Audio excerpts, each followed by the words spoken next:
이제 이 종목 튄다 뛴다로 넘어가서 이제 우리 대표님의 종목 한번 보도록 하겠습니다. 어떤 종목이 또 튀어오를지 뛰어갈지 제시해 주실까요?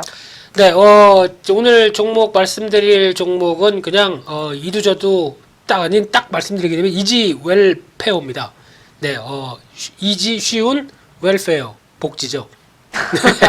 쉬운 복지. 근데 왜 이도저도 아닌?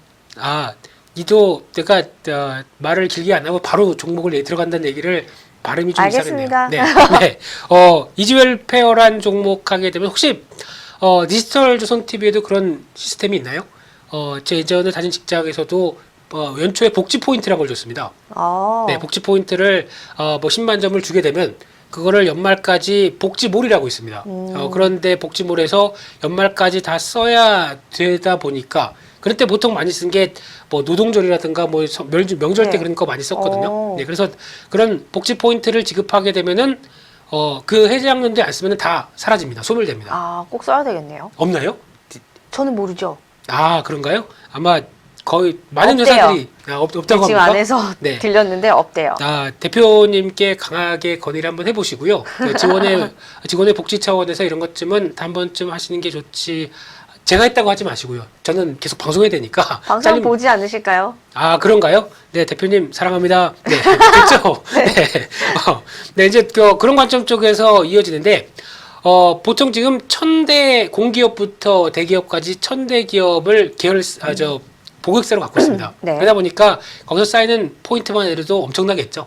근데 이 관련돼서 복지몰 관련돼서 우리나라에 이어지는 회사가 3개가 있습니다. SK그룹 쪽 하나하고 이 회사하고 다른 회사 이렇게 3개가 있는데 3개가 다 합쳐서 과점이죠. 거의 다 독점을 하고 있는 네. 시장인데 이 이지웰페어가 점유율의 50% 시장 1위입니다. 그런 관점으로 봤었을 때 가장 눈여겨볼 수 있는 게 앞서 말씀드렸듯이 어떤 일반 쇼핑몰과 다른 게 지금 쉽게 말씀드리면 플랫폼 업체죠. 자기가 플랫폼을 만들어 놓고 다 영업해서 이렇게 복지 포인트를 쓰세요 라고 해놓은 다음에 그 다음에 배송이나 이런 거는 다 위탁을 주는 상황이다 보니까 딱 플랫폼으로 갖춘 업체다라는 쪽에서 봤었을 때 가장 중요한 거는 뭐 설비 투자 필요 없습니다.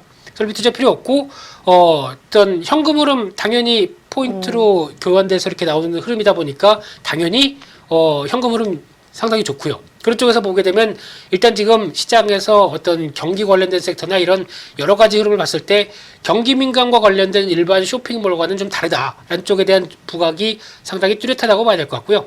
아마 52시간 근무제 시행이라든가 이런 직원 복지에 대해서 관심이 높아지니까 이런 복지 포인트도 조금씩 올라갈 것 같고 네. 해당되는 기업들도 아마 디조TV도 마찬가지지만 더 늘어날 것 같고 이런 식으로 되게 되면 아마 어떤 시장 확장에 대한 변화들은 상당히 기대감이 높다라고 봐야 될 것 같고요.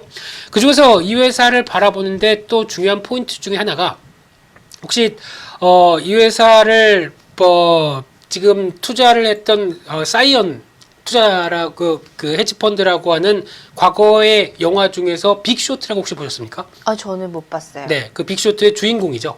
그 회사가 설립한 헤지펀드사가 이 회사의 비중을 5.24% 갖고 있습니다. 5% 넘겨서 단순 참여 목적으로 투자 목적으로 참여를 했는데 오텍이라는 회사 있죠. 최근에 부각을 네. 받았던 오텍이라는 회사도 들어오기 시작하고 이 회사는 그 전부터 관심이 있어서 진입하기 시작하고 그런 어떤 해외의 어떤 이런 펀드들이 관심을 가지면서 지분을 늘렸다라고 하게 되면 사업 구조에 대한 메리트가 상당히 높은 게 아닐까 이런 쪽으로 바라보고 있는 상황 쪽에서 그러면 가장 중요한 게 실적이 나와야 되겠죠. 실적이 나와야 되는데 지금 상반기까지 실적의 동향들을 보게 되면은 아직 반기가 더 남았는데 상반기 영업이익을 한번 다 계산을 해봤을 때 61억이 나옵니다. 근데 작년에 영업이익이 좋다고 해서 2018년도 영업 실적이 좋은 때다라고 해서 영업이익이 70억이 났는데 그 중에서 61억이 상반기에 났습니다.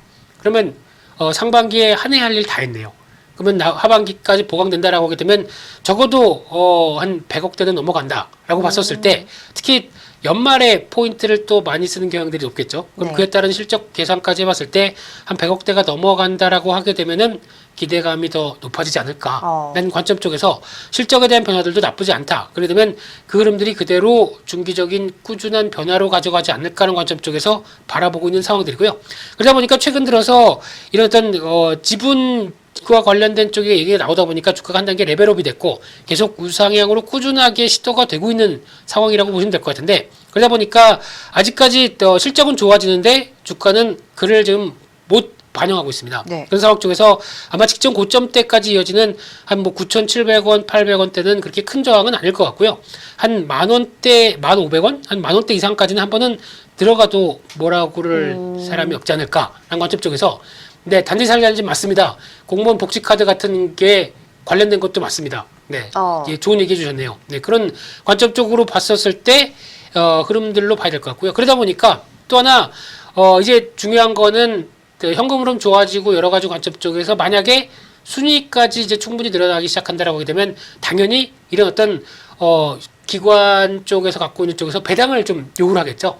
배당이 그게 뭐냐? 배당에 대해서 좀 신경 써라. 그렇게 되면 배당이 늘어난다고 하게 되면 그에 따라서도 기대감이 조금 올라갈 수 있겠다라는 관점들도 같이 보시면서 지금 이어지고 있는 패턴의 연장선상 계속 눈여겨볼 필요가 있겠다. 네. 이렇게 말씀드리겠습니다.